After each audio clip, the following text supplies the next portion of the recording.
Ko te kara, nek ti piše pjesme. U krajnjem kutu svoje dnevne sobe gdje ne može doprijeti nepozvani pogled.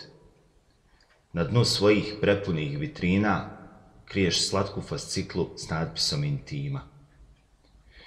Među slikama tebi dragih lica gdje čuvaš svoje spomene i pisma, sve u formi poezije, stiha, nalazi se i moja ljubav tiha.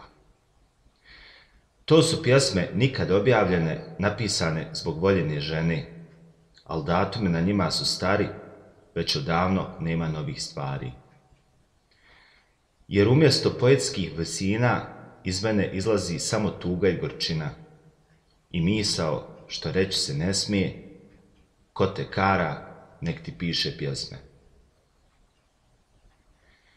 Htio bi da budem gospodin i da izbjegnem reakcije bijesne, ali reću kao pravi primitivac, ko te kara, nek ti piše pjesme.